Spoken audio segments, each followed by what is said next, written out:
My forgiveness journey started on December 14th, 2012, when my 6-year-old son was murdered in his first grade classroom at Sandy Hook Elementary School alongside 19 of his classmates and 6 educators in one of the worst mass murders in U.S. history. The grief is a part of it, but we're also a part of these very big other things, which have to do with love and laughter and, to Scarlett's point, courage and gratitude and forgiveness and compassion. And for me, it's compassion and unconditional love and grace. I knew that somebody that could do something so heinous must have been in a tremendous amount of pain himself. That the best way to pursue this is through prevention, for kids to have the tools. So whatever they have to face, they have a variety of tools they could tap into it. And it's very much more about listening to the body and just really following our innate healing. Like, we know our body has this wisdom, it knows the solution. We're offering the support and the facilitation for the body to find its solution. You can't always choose what happens to you. And, and we know that in life. And if you didn't know it, then the pandemic, COVID-19 taught you that. But we can always take our personal power back and control in our lives and how we choose to thoughtfully respond to what's happening to us in life. And when we choose love, we take our personal power back.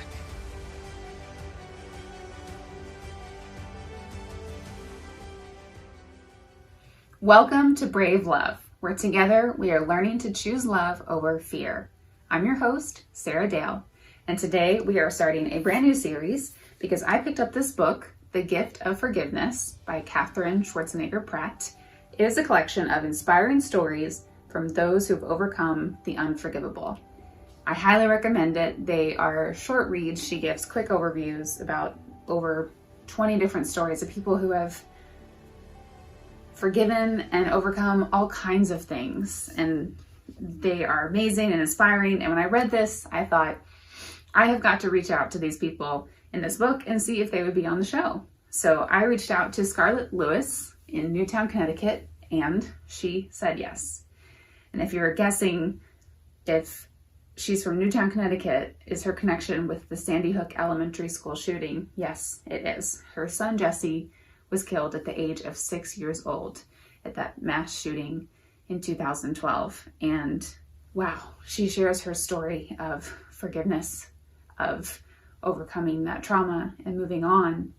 And not only doing that, but also building an organization to work toward stopping those tragedies from ever happening in the first place. It's called the Jessie Lewis Choose Love Movement.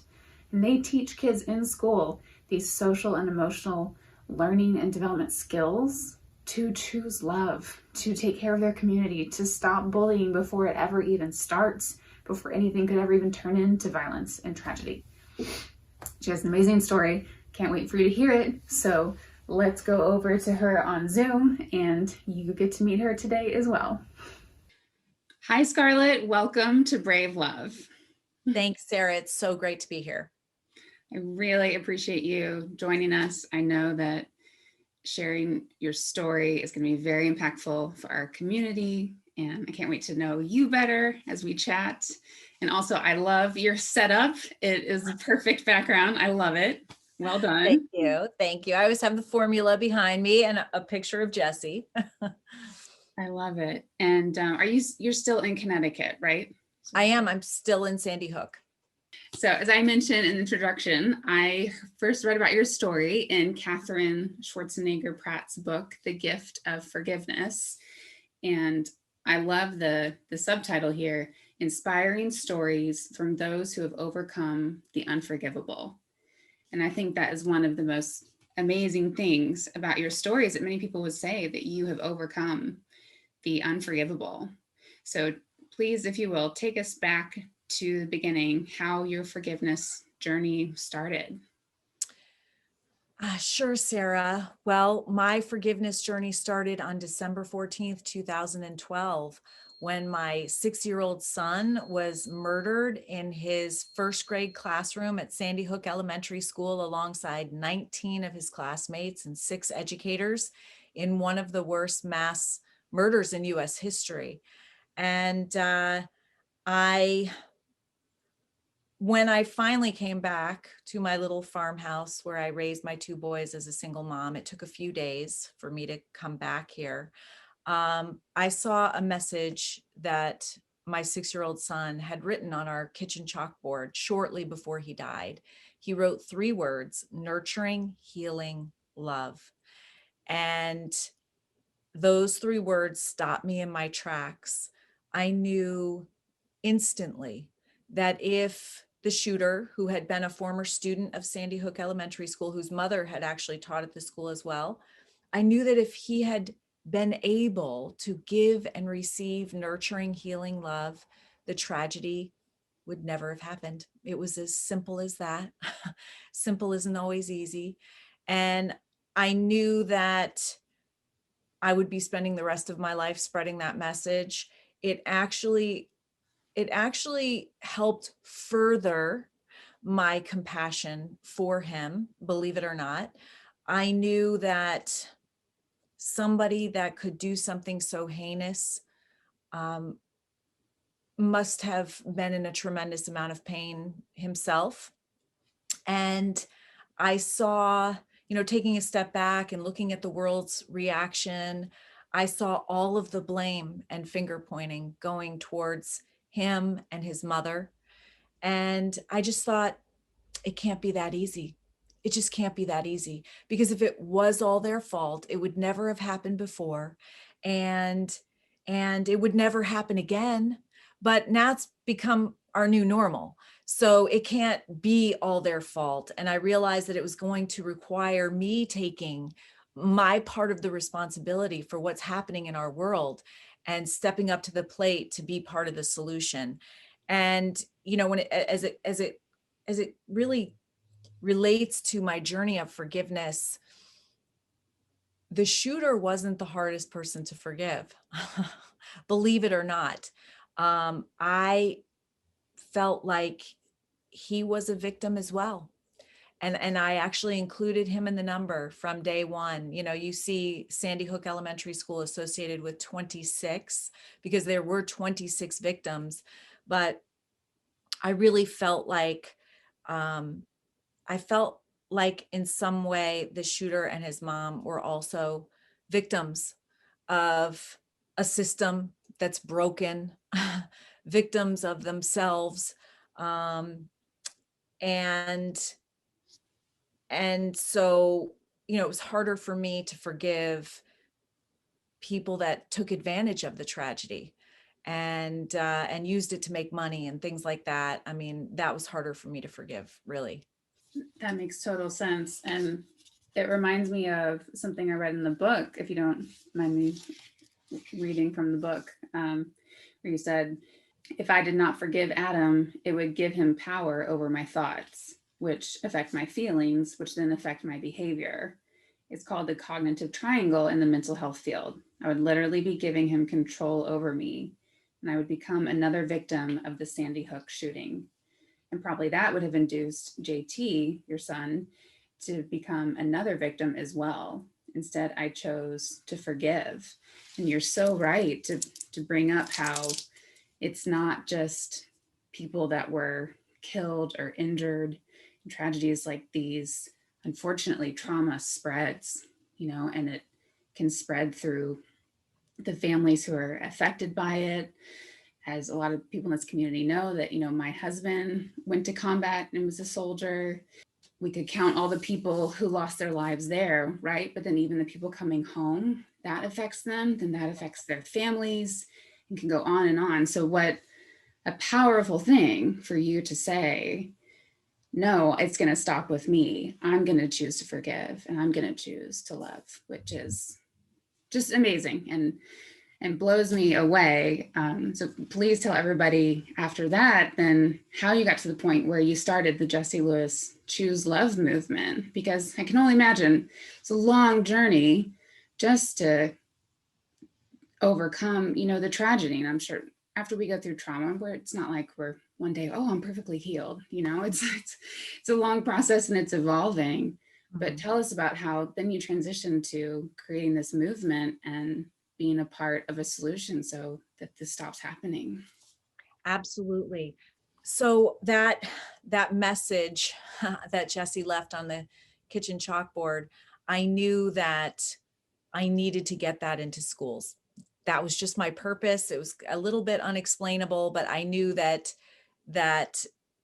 is why I was put on earth. And I also knew that what we had been doing to address school shootings up until that point wasn't working. That was pretty obvious. And then I started doing some research on some of the issues that led up to that school shooting. And I realized that a lot of the suffering that our children are enduring that was happening when I was going to school is now just at epidemic proportions. I mean, we talk about the pandemic and we share those numbers, but the things that are going on in our schools that then, by the way, translate into our homes, because it doesn't end when we graduate, and then out into our communities, are way beyond pandemic levels. I'm talking about mental illness. We know that over half of our kids will have had a diagnosable mental illness by the time they're 18. And I'm talking about substance abuse. We had more individuals die of overdoses last year than ever before in the history of mankind. And by the way, I've been able, unfortunately, to say that same sentence since I started this 8 years ago. So all of our combined efforts are not working with substance abuse. Suicide, we have more suicides in the US than murders every year. And we've had twice as many kids, younger and younger, hospitalized for suicidal ideation and attempts this decade than in the previous decade. I mean, all of these things we address, we know they're problems. We're just chasing behind them as they continue to escalate. And so I literally, through seeing Jessie's message and researching how to get that into schools, I found a solution for all of that. And it's a different way than we've been addressing all of these issues. We have been focusing on the problem, and that's really how we're wired to think as human beings. We are reactive and we focus on the negative. But this solution is actually proactive and preventative, and it addresses the cause of all of that suffering. And because of that, it can reduce and prevent the suffering before it even starts. And it's called social and emotional learning and character development. And there's decades of research proving what I'm saying. And so my first visit was to Jessie's curriculum director at Sandy Hook. And I said, what is this, thing called social and emotional learning? I'd never heard of it before. It's incredible. And have you heard of it? And she said, of course. And I said, well, what happened? And she said, well, the programs are very expensive. The one that we purchased for our school, we spent so much money on it that we couldn't afford to train the teachers. And so it really never got out of the box. And that statement right there really branded a hole in my brain. And I went back home and worked with education professionals, teachers, counselors, early childhood development specialists, psychiatrists, psychologists, PhD, doctoral professors, and created a program that would get out of the box, that doesn't require teacher training. That is the number one way to have a safe school, because it impacts the culture of the school. So when you have a loving, kind, compassionate, caring culture, that can reduce and precede and reduce grievances before they begin, before they escalate into attacks. When you look at the pathway of violence, we've been focusing on the attack end. And I'm not saying that we don't need to have door locks and all of the external safety measures. But what I am saying is that Sandy Hook had all of them, and they had just done an active shooter drill 2 weeks before. And so what that teaches us is that really the most important part of the school safety initiative is the culture of a school. And that's the culture of our home and the culture of our communities. It's our culture.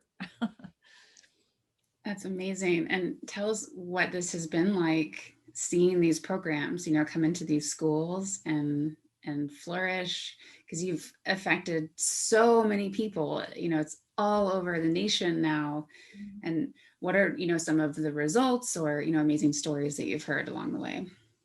Well, it took those first few courageous adopters, you know, not the leaders that say, well, you know, we'll think about this, we're going to create a commission, and, you know, over the course of the next year, that type of thing. Courageous leaders that said, yes, this makes sense. There are decades of research behind it. What we're doing now isn't working, so we're gonna do this. And then it has increased over the past 5 years from 4 schools, those 4 initial schools in different states as our pilot program, to now over 10,000 schools, homes, and communities in every state in 112 countries. And it's been just an incredibly healing part of my journey, obviously, to hear stories. We actually have a daily email called the Daily Dose of Love. We got so many stories of lives that were transformed and saved that we wanted to share them. So every one of your listeners can sign up for our Daily Dose of Love and see how this is working in our world. And it's incredible to see the change in a school that intentionally chooses love. And you know, as we were talking about before, over fear. One of the foundational components of the program is that you can't always choose what happens to you. And you know, and we know that in life. And if you didn't know it, then the pandemic, the COVID-19 taught you that. But we can always take our personal power back and control in our lives, and how we choose to thoughtfully respond to what's happening to us in life. And when we choose love, we take our personal power back. And so we are teaching what are considered essential life skills, like how to have healthy and meaningful relationships, how to manage our emotions, how to face difficulty that happens in our lives, that happens in all of our lives, and grow through it, be strengthened by it, how to make responsible decisions, all of these things that are considered essential life skills that, by the way, we're not necessarily born with. We have to learn. And for too long, we've been assuming that we're learning all this at home. And I use myself as an example, because when I found out about social and emotional intelligence, I realized very quickly that I didn't have a lot of these skills and tools. Now, I am a college graduate. My parents were great. I was an investment banker and real estate agent. I did a little bit of everything as a single mom, but I wasn't socially and emotionally intelligent. And I've learned these skills and tools as an adult. So this isn't just for kids. This is literally for parents, for communities, for businesses. Anyone can be strengthened by these skills and tools, and they can transform your life like they did mine. And I think the pandemic is teaching us how we all need these skills, as we've all been faced with various different challenges, you know, in all different ways throughout this. The pandemic is affecting everyone in different ways. And we've realized we were not prepared. How do we deal with this? How do we deal with the struggles of losing work, you know, or being stuck at home in bad family situations, and the awkwardness of trying to stay safe and communicate all that, it's created a mess for so many of us. So like what you're talking about, it's like, oh my gosh, now more than ever, everybody needs this. For sure. Absolutely. Absolutely. When you have these skills and tools, and it's not just having them, it's practicing them in your life. And life is this beautiful thing, as you just said, that gives us the opportunity to practice our social and emotional intelligence every day, all day long. But when you have these skills and tools, it gives you a greater ability to face challenges in your life and to be strengthened by them. And so, if you're feeling like, oh my God, I'm overwhelmed, I'm at the breaking point, I can't take anymore, then this is for you. Well, let's go back to your personal journey and share with folks more about how you personally have gotten through this. And I actually worked with your colleague, Alexis, on asking her about what are some of the people and resources that made a big impact in your life. And she was so gracious and helped me to actually invite some people to pop on and join you. So I just included Diane Gray into our Zoom call to join you. Oh, Diane, absolutely. A staple for me. Oh, this is wonderful. Hi, Diane. Welcome to Brave Love. Thank you so much. Good morning, Scarlett Lewis. Surprise. Surprise. This is so beautiful. I'm Diane and I have spent hours. She has so graciously spent hours with me on the phone at some very low points and helped me navigate through. Absolutely. Yes. Tell us more about your connection, and Diane, tell us more about what you do. Basically, I do research and keynote talks, and I write and speak and teach all on the arena of end-of-life care, which is basically death and dying and serious illness and grief. And Scarlett and I met at, I was giving a keynote talk at the Compassionate Friends Conference way back when. And I think there were 3,000 people there that time. And it was huge in Chicago. Yeah, that's right, at the Hyatt. And it was huge. And a couple of people said, hey, we want you to meet, see if you can talk to Scarlett Lewis, see if you can just do your thing. Remember that? Yeah, I actually didn't even want to go into that room because I didn't want to, I felt like I didn't belong to those people that were grieving a significant loss. Believe it or not, I just didn't want to be a part of that group. And when I went in, I realized that these were my people. And I was so thankful for them. And I actually won the teddy bear that was on the center of the table. And I sleep with him every night. He's upstairs in my bed right now. Yeah. Well, it was a big thing. So at this conference, what happens is when you go into a Compassionate Friends conference, understandably, early on in loss, you're like, they're not my, like to Scarlett's point, they're not my people. And then you go in and there's so much energy and so much love and so much acceptance that you look around, it's kind of overwhelming that 3,000 or 1,900 or however many people are there on a given year. You look around and each one of those people has lost a child or a sibling, and it is, the energy of it is enormous. So Scarlett and I said, hi, I'm Diane Gray. She said, oh, I want to talk to you. We sat down, and I mean, do you mind if I share? Not at all. I'm picturing it. It was such a significant moment in my life. I pictured it. I know exactly where we were. I know the seats we were in. And that was a huge turning point for me. Oh, thank you. Basically, we were talking about connection through loss, but also connection through life. I mean, people are so quick, some people out there, right, in the big space, they identify and define themselves as only their loss. And Scarlett and I started talking about Jesse and his message and sort of this thing that happens sometimes, which is these brilliant, beautiful souls, these bright lights, my son included. My son died in 2005. And that sometimes these bright lights come onto the planet, and they're here to share love.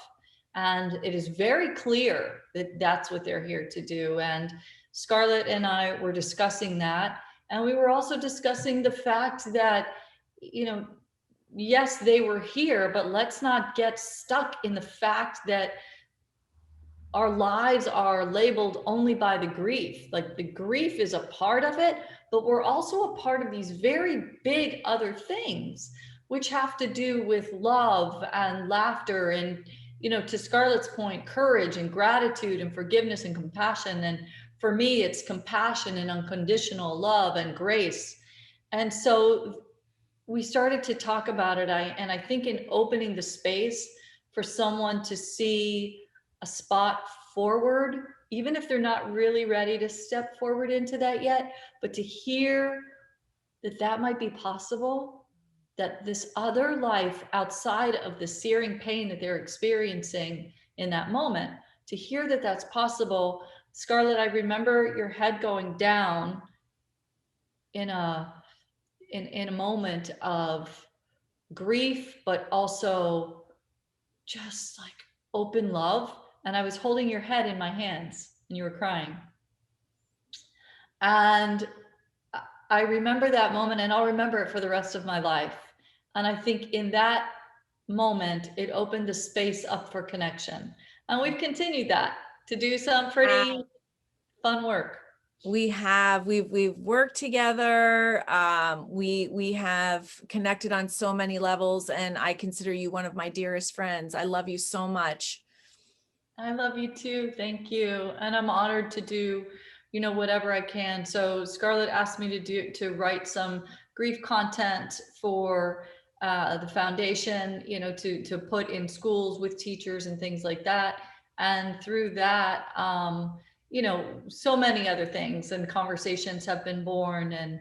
And really, in grief, when any of us lose a child or a relationship, it's really a gift to be able to walk shoulder to shoulder with someone through it. Some days she leads me, some days I lead her, and a lot of days we walk side by side trying to figure it out. That is such a beautiful story. And I love your approach, Diane, and something I read on your website where you said, death is not optional, but living life fully is. And I love that also it goes along with what we talk about here at Brave Love, that fear is a choice, and we're learning together to choose love over fear. And I love that what Scarlett is doing is talking about choosing love. And then what you were saying is that life is a choice as well, and living that fully is our choice. It's so beautiful. And I think what we realized is that I realized with my older son going back into school that there was a lot of fear around grief and a lot of misunderstanding. And Diane and I talked a lot about this, and she helped me understand it. In fact, JT would come home and he would say, "No one cares about me." And I would say, "Well, I think they do. They're talking about you. They're giving you extra time on tests and things like that." And I could never convince him. And so I called my dear friend Diane and I said, "Do you know what's going on?" She said, "I know exactly what's going on. They are afraid. They haven't validated his grief, and that needs to be done." And so that was the case. There had been so much fear around reminding him or around triggering him that no one ever asked him about his brother or said his brother's name or even mentioned the tragedy from 7th grade until 12th grade. And I said, "Diane, there's so much misunderstanding around grief. We need to bring this work into schools." And so Diane did that with her extension program that is now embedded in everything that we do, because it's so important. Grief is such an important part of life. Thanks. It is. And I think, Scarlett, to your point, first of all, your program is free and it's available to everyone, and it's incredible and it's expansive. And the thing about grief, and I really still, I mean, it's just kind of stuck in my craw, quite honestly. I don't get it. Like, kids lose dogs, they lose lizards. I mean, their lizards die. They don't lose them. They die. Their dogs die. They die. It's 3 letters. They know the word. Okay. So it's okay. The lizard didn't go to sleep and the dog didn't go to sleep. The dog died, and they'll look at you sometimes when they watch adults use these other words, like, oh, they passed on. They know, they look at you like, Daisy died, like, yes, that's right. So to Scarlett's point, these kids, in her case, JT, needed to be asked about his grief. Hey, tell me about your grief. As a word, it's a real word. So Scarlett, I think your program helps kids, especially of all ages. And aren't we all kids at heart still? So us big kids too, right? We need to be asked about our grief, and tell me about your grief. It's okay. Because all that grief is it's love. You don't grieve what you didn't love. You don't miss what you didn't love at one time. So I think that Scarlett, your work is all encompassing, because you not only talk about it and validate it, but then you give the solution. Some of your work on tapping, I love it. I do it. And I've learned a lot through it. And I think you're bringing up this point of how if we can't feel it, we can't heal it. So there's something very healing about bringing it out in the open, talking about it, so that then it can be named, it can be identified, it can be talked through. And then, like you said, we can move on from our traumas. It's something we talk about all the time in our community, that yes, the trauma that you have been through has shaped you and has been such a big thing that happened to you. But then you can also move forward, and that doesn't have to be the entirety of who you are the rest of your life. You can move forward in post-traumatic growth, and the world is still open, if you choose to move forward with that. So thank you, ladies, so much for what you shared. And thank you, Diane, for popping on and being our surprise. Before you go, how can our audience, get in touch with you and your work and learn more about what you're doing? Thanks for asking. So you can follow me on Instagram at DIANNE, B as in boy, Gray, Gray, at Diane B. Gray. Twitter, I post a lot of research on post-traumatic growth, on healing, and on hope, but it's a lot of science, and it's a lot of really cool research, because it's not just that Diane Gray thinks this thing. Everything I teach, everything I share is rooted in fact and science and research and story, that kind of thing. So Instagram is a lot of inspiration and talking about those kinds of things. You can follow me the same on Facebook and Twitter. So there you go. Thank you so much. We'll absolutely share links to all those in our show notes. And it was so nice to meet you. And I think we're going to have you back on a show of yourself so we can hear more about your story and journey. I would love it. Thank you so much. Bye, Scarlett. Thanks for allowing me to join you today, you guys. Thank you. Thanks, Diane. Bye. Well, it is also so cool that she brought up tapping, because I have another surprise guest for you. So Alexis also told me about how tapping was such a big influence. And so we have Dr. Maria Ortner joining us from the Tapping Foundation. Maria, thank you so much for jumping on to surprise Scarlett. You're welcome. I heard that there was a birthday party somewhere for Scarlett, and I decided to crash in. Thank you, Maria. That's so sweet. I love you so much. Diane Gray was just on. She popped on and gave us a surprise, and she just mentioned tapping and how it also helped her as well. So please tell us about, your connection and what, and Scarlett, let us know, how has that also been helpful on your healing journey? Okay, Maria. Well, I met your son, Nick, who is the president of the Tapping Solution, who happens to be, his home base is Newtown, Connecticut. And after the tragedy, Nick really stepped up, and he offered his services to the town and really wanted to be part of the recovery effort. And he literally came to my house. Now, I had been familiar with tapping, but he came to the house, sat down with my son and my father and myself, and explained tapping, led us through tapping exercise. And just for those of you who are listening who aren't familiar with tapping, it's a mixture of modern psychology and ancient acupressure.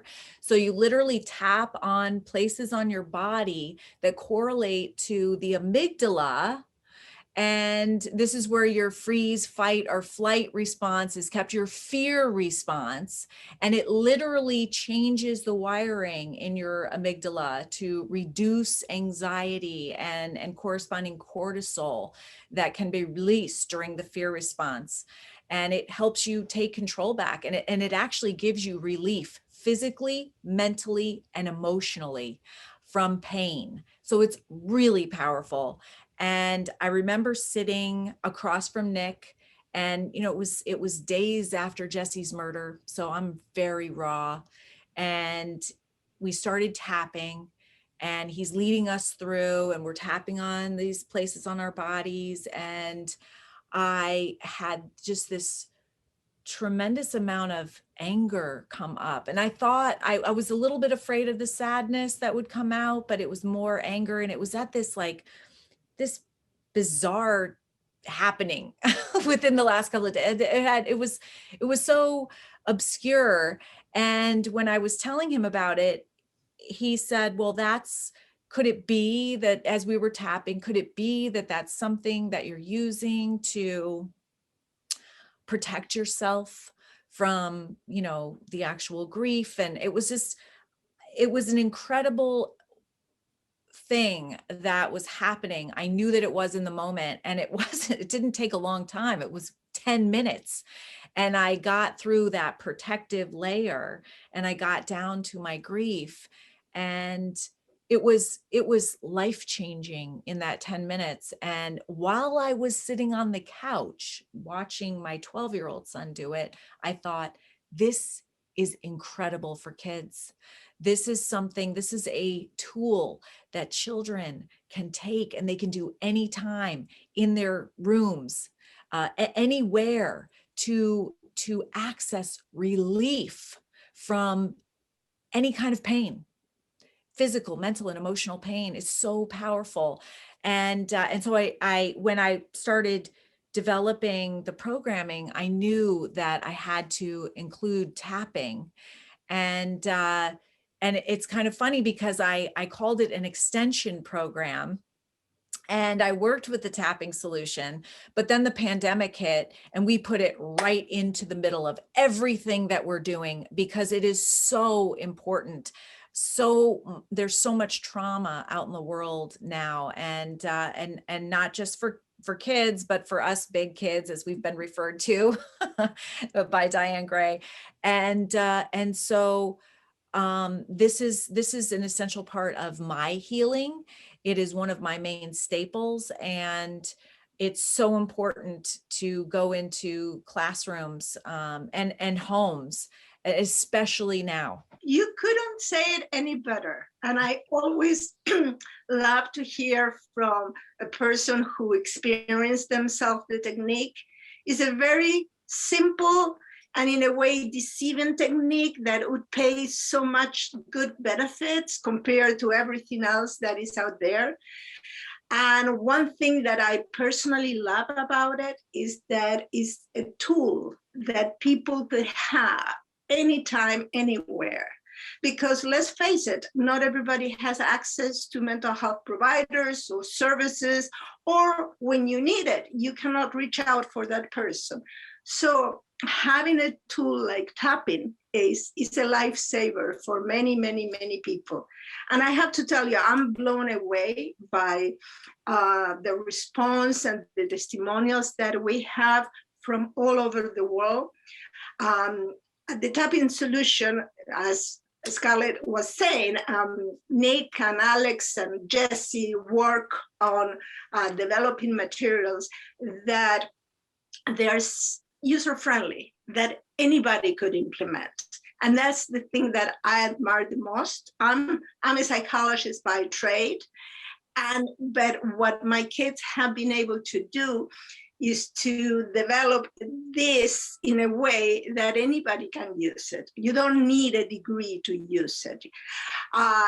And now we have an app that make it even more user-friendly, because many people are saying, well, yes, the technique is simple, because as Scarlett was saying, you basically put some pressure on different points of your body in a sequence, and you learn how to do it. And we have developed materials to use it with kids in the classroom. We have collaborated with Scarlett in terms of implementing that with kids, because we do believe too that the best way to pursue this is through prevention, for kids to have the tools. So whatever they have to face, they have a variety of tools they could tap into it. And tapping is one of those tools. So we are very thankful of the collaboration and the work that we have done together, Scarlett. And I think that this is only the beginning. It's becoming more mainstream, because one of the things that initially people could have some kind of reluctance is that it looks kind of funny, you know, when you see a person touching their parts of the body and doing different things. But the thing is, now I have personally seen people tapping at airports, for example. And when I see that, and they get into their little bubble and they do it, and you know, people may look and say, whoa, what is that person doing? But it's such a relief for the person, you know, for anxiety, fear of flying, which is a very common fear, phobias. And again, for the people that are not a bit aware about tapping, there is plenty of material in YouTube and at our website, that if they want to pursue and know more about it, they just type in the tapping solution and you will have a lot of information. You have tutorials and you have ways to experience yourself. And the best advice that I could give to the people is just try it and experience that for yourself. Does it look funny? Yes, it does look funny. And initially you have to overcome that, like saying, oh, what I'm doing this. But the relief that not, you know, I have people saying, I don't know what the heck had happened, but I don't feel the same way about this. That emotional charge that is associated to things that happen to us, it gets diminished. Mm-hmm. And the relaxation response, the amount of people that I have said, oh, I start yawning when doing it. And that's, again, part of the relaxation response. With tapping, there is more research being done in terms how it's being, our brain reacts to these meridian points when we activate them at the same time of saying certain things. Tapping or EFT is becoming one other technique within the field of energy psychology, which is a new field, basically probably 20 years old, give or take, that there are different techniques. But the beauty, as I said before, is user-friendly. Anybody can use it. And once you learn it, you have it, and you could use it when you need it. And that, I think that's so valuable nowadays, and especially with this pandemic, that people are so isolated, and we all up to here, and we are looking for ways to cope. And regarding to Scarlett program, we have developed videos to be used in the classroom to introduce tapping to kids. We have Alex's book that in a fun, playful way talks about tapping, associating tapping and the tapping points with animals in a very playful way, to the point that I remember I was in Guatemala presenting on tapping, and I have many adults telling me, "Oh, I really like this way of thinking about this point, like the monkey point, or this one like the lion crying." And again, it was so funny because they really like it better when associated with animals and sounds. And from the learning point of view, as you may know, when we associate something at different levels or in different manners, like visual, auditory, it's easier to learn and to retain. So many parents, they introduce tapping to their kids this way, in a playful way associated with animals and sounds, and then they continue doing it themselves in the same manner. I love that. Well, thank you, Maria, so much for sharing with us today and jumping on here. And yeah, everybody go check out thetapping-solution.com. I really appreciate you popping on here. It's great to meet you. And Scarlett, I give you a virtual hug. Yes, I love you so much. Thank you, thank you, thank you. Happy birthday. Thank you. Well, Scarlett, if you can believe it, I have one more surprise person for you. Oh my gosh. So Alexis also told me about how Kate Mckinnon was a big influence and big help for you in your healing journey. Still. So I have also invited her to jump on and surprise you today. Hi, Kate. Thank you for joining us. Oh, it's lovely to be here. Thank you for inviting me. Great to see you, Scarlett. I love you so much, Kate. Love you too. I have probably overwhelmed Scarlett at this point. She had 2 surprises before with Diane Gray and Dr. Maria Ortner from the Tapping Solution. And I told her, I was like, I've got one more if you can handle it. So we're glad you could join as well, Kate. And tell us more about your work and how you got connected with Scarlett. So I met Scarlett a number of years back. We both wrote books with Hay House and got published in the same year in 2013. And I was in New York with Hay House at a conference, and Scarlett was there to launch her book, Nurturing Healing Love. And we got introduced by our mutual friend, Wayne Dyer. And really from that point on, we've become great friends. Yes, great friends. And Wayne actually gifted me a session with Kate. Kate would travel with Dr. Wayne Dyer, who was an author and speaker and very well known. And she would provide craniosacral therapy and other forms of healing with him. And so he gifted me a session with Kate at a different conference where Kate and I were both speaking with Wayne. And it was a life-changing experience. And then we hung out a little bit. We swam with the dolphins. We listened to wisdom from the whales. And I just love Kate so much. We've been close since then. And I have continued to have therapy with Kate. To this very day, I have weekly therapy with Kate, but Kate has been instrumental in, of course, we talk and I tell her about the Choose Love movement. And so she has been instrumental in bringing the movement and the program to her children's school.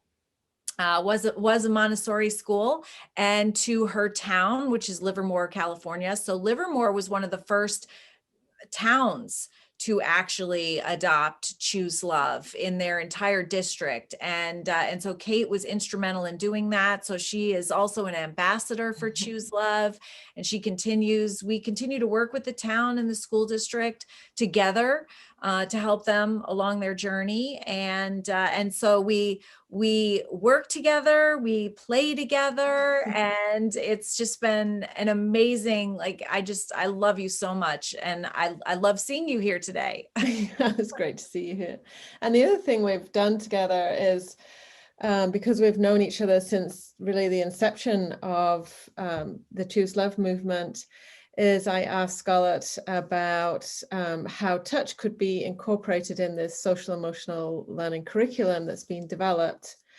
Because I think when we think about connection, when we think about expressing compassion and love to one another, then we automatically think about touch and hugs and embraces. And I know Scarlett will often ask her students, when you're thinking loving thoughts, show me what that feels like. And the children will turn around to touch each other, hug each other.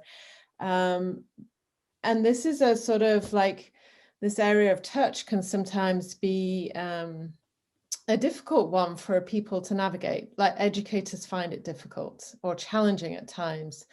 A really common phrase we hear in the classroom is keep your hands to yourself, which really doesn't empower the children to learn about the nuances of touch. Is it okay for me to say no, but I don't feel like touch? Is it okay for me to reach out for touch if that's what I need? Just to broaden that skill set of how we connect.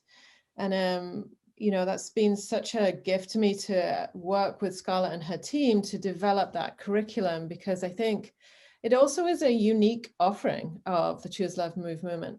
We've looked at all the other SELs programs out there, and none of them tackle or address this issue.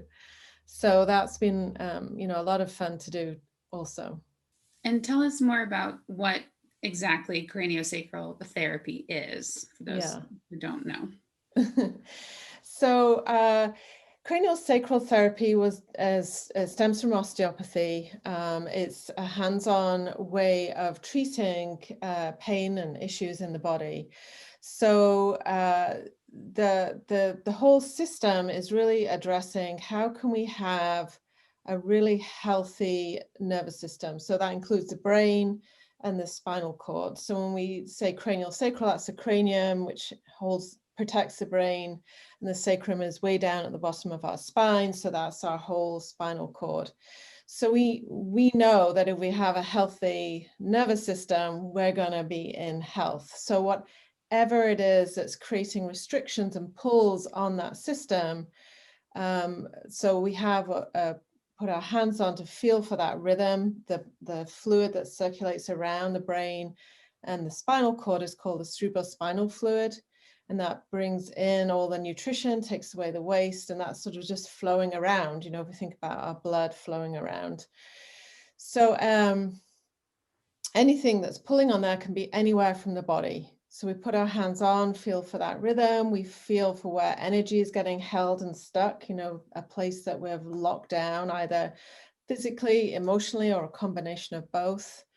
And also into the fascia. So that's like saran wrap, tissue that goes around our muscles and our organs. So wherever that is pulling and tugging, we'll support. And it's very much more about listening to the body and just really following our innate healing. Like we know our body has this wisdom, it knows the solution. We're offering the support and the facilitation for the body to find its solution. So it's more like if you and I were talking, I would be really listening to you as you're talking about, and my hands are really listening to how the body wants to release and let go of a holding or a restriction that it has in the body. So, I trained as a physical therapist, so it's kind of like the opposite way of approaching. because, you know, I can analyze the body and I can say, okay, you need to do this, this, and this to fix it. Whereas I have that same way of approaching the body and see where the issues are, but then I sit and listen and facilitate how the body wants to let go of that. Scarlett, I'm just wondering, what was that like for you trying it, you know, the first time and being so early, you know, on your healing journey? I can only imagine if you're just like holding all of this tension and pain, that's the thing about pain and fear. Our bodies tell us to hold on to it and that it's making us safe, but really we'll get the things that we want. We'll get peace, we'll get love if we let these things go. But for some reason our brain's like, no, it's safe to be tense and choose fear and hold on. So gosh, I'm wondering, like, how did you do it? How did you let yourself, you know, try it? Well, that's a really good question, Sarah, because I noticed that there was a lot of fear about different techniques, different healing techniques that were coming into Newtown that we were being introduced to. And I mean, even tapping, there was a lot of fear around tapping. What is it? I've never heard of it before. What if it doesn't work for me? You know, that type of thing. And you know, that's getting back to choosing love over fear.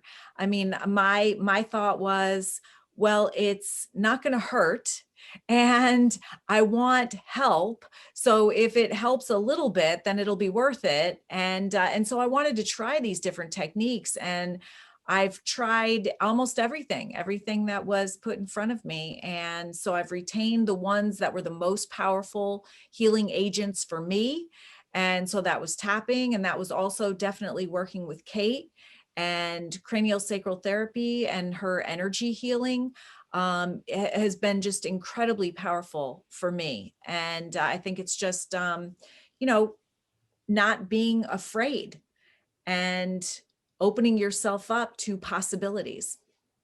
And I'm so glad that it clicked and how you said it's something you still use today, because that's the thing about when we've been through trauma and we need help healing, that, like you said, like you just have to try something and to try and figure out what is going to work for you, you know, and not everything, you know, clicks, not everything is the right thing for you, but you won't know if you don't give it a go, you know, and it's worth a shot, because then maybe something like this has stuck for you. And still to this day, you're like, this is a tool that I can use.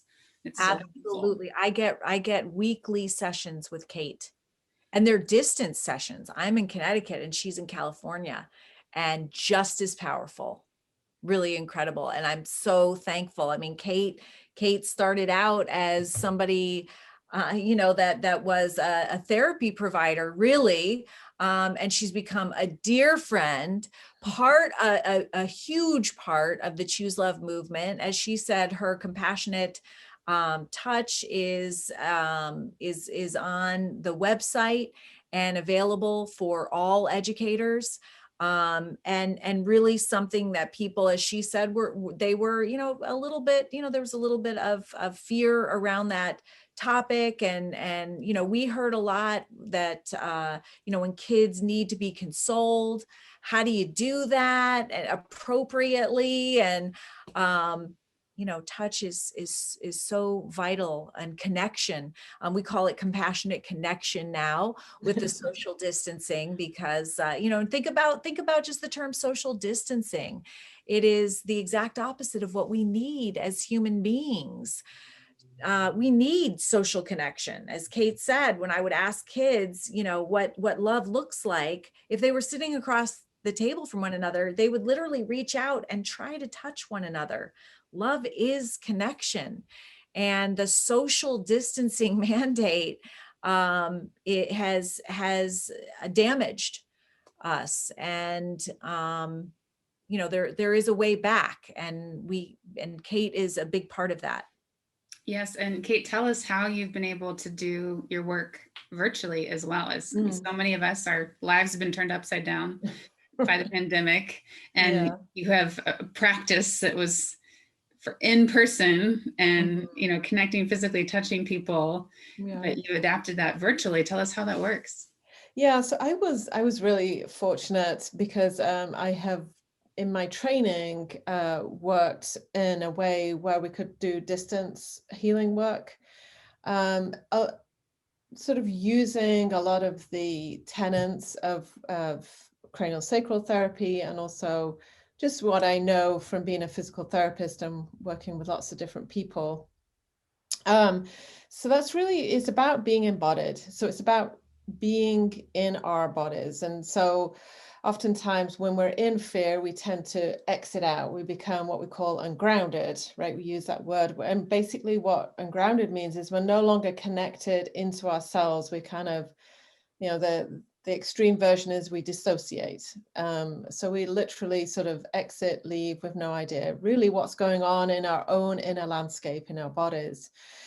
And so when I'm working in person and also doing the distance work is really having my client patient drop into their bodies, and because it's really about owning our own process versus being fixed or being healed. We are our own healer, we are doing our own work, and we're in charge of that. So it's really about dropping into our bodies and feeling sensation. So right now we can all drop into our own bodies. Can you feel your left and right leg? Do they feel the same? And when you're sitting right now, does your left and right sit bone feel the same? Maybe they're different. I know mine's different between left and right. So it's paying attention to those sensations. We often will talk about what our gut is doing, or we feel our heart racing. Is it racing right now? So it's really helping somebody track. And this is where it sounds a little weird, but I think most of us, when we think about it, can relate to it. So if I'm working with Scarlett and Scarlett is dropping into her own system, I can track it, even though we're literally thousands of miles away. And so I'm tracking that with her and noticing.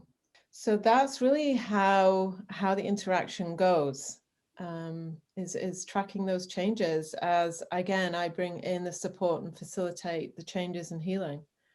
That's amazing. Well, thank you for sharing that with us. And thank you for popping on to say hello and surprise Scarlett. So before you go, where can our audience get in touch with you and learn more about your work? So I have a website that's kmckinnon.com, which is KMACKINNON. We have a famous comedian called Kate McKinnon. So that when you Google me, you often get taken to the comedian. But so if you put in Kate McKinnon, it's MAC and Craniosacral, you'll find my website. Thank you. We'll absolutely share those links in all the show notes. Okay. And thank you. I really appreciate you popping on here today. Thank you. Yeah, Kate. thank you so much, Sarah. Good night. Bye, Scarlett. It's great to see you. That was fun. See you on Friday. Yes. Well, Scarlett, thank you so much. What a treat, Sarah. Thank you so much. This is beautiful. And I love that your audience is seeing these people that have been so influential in my life and such a big part of my healing and continue to be. I like to share as many practical resources as possible, because it is lovely for us to meet you and hear your story, but it could be easy to just walk away and say, well, I mean, she's incredible, but I could never do, fill in the blank. So I love to show people that you are a person, you're a human at the end of the day. Like, yes, you're amazing, have done incredible, magical things, but you're also just a human who has had these various resources and has gone through the healing process, one step at a time, one day at a time. I am human. I cry every day. It's not that I don't miss Jessie. I do every day, all day long. But I do, and I am still working on my healing every single day. It's just that I found a path, and I've had these beautiful people put in my path, and I have been able to choose love over fear. I've been able to say, yes, I'm going to try this and see if it works for me. And I continue to work at my healing. It is a continuous process, and it doesn't mean that you don't have moments that are difficult, but it means that you get up and you dust yourself off and you keep going. And I'm so grateful for everyone. I feel like they've been put in my path, and I've just had to. And I feel like Jesse's a big part of bringing people to me. In fact, when people say things like you just said, what you've created is amazing, I always feel like Jesse's back here going, Mom, now I put everything in your path that you needed. You know it. All you had to do was show up and be present and say, okay.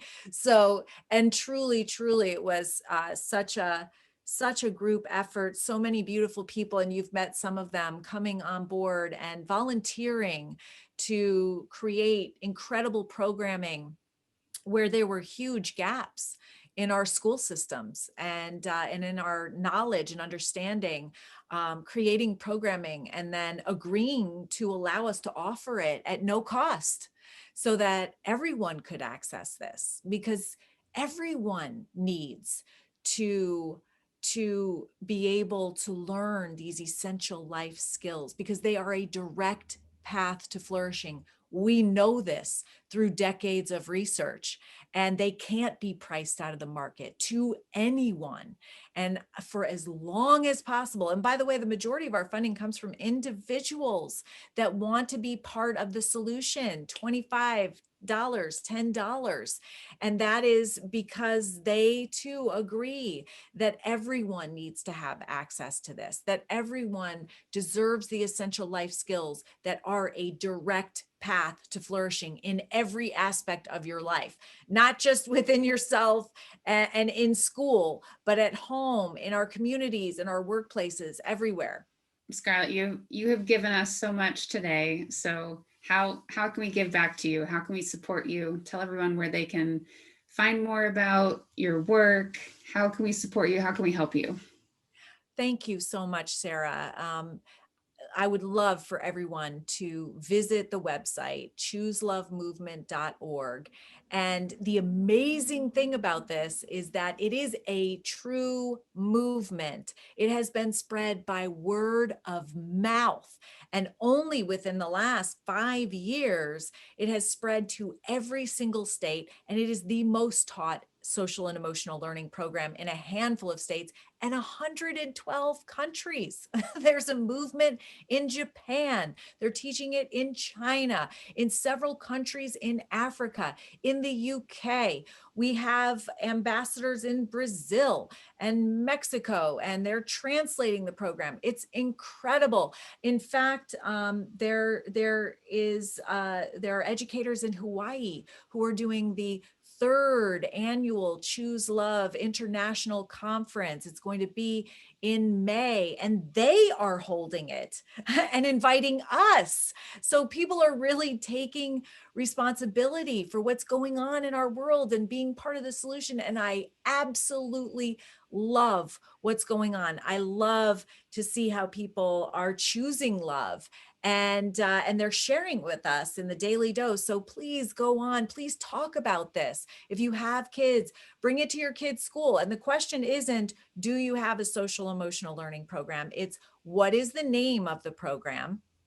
And are people using it? And are you seeing benefit? Because that's a lot of schools check off the box, but really it needs to be part of the culture. It needs to be something that's not taught once a week. It's in everything that you do. And so ask those questions. And if you don't get a direct answer, just say, hey, there's this program I heard about on this incredible Zoom, and it's called the Choose Love Movement. What do you think? Bring it into your homes. Start doing it in your homes. There's an incredible home program. During the pandemic, we launched a masterclass for parents. And so lots of parents are getting together and Zooming and watching one of the videos and then discussing it, taking the week to practice, and then getting together again the following week to watch the next video. So do that. If you're a community member, if you're a small business, go on and start helping your employees by bringing these skills and tools into your workplace. And And so help spread the word. If you want to be an ambassador, if you feel called, we call it recruited by Jesse, but if you feel called and you really want to get involved, go on our website and look up our advocate program or our ambassador program.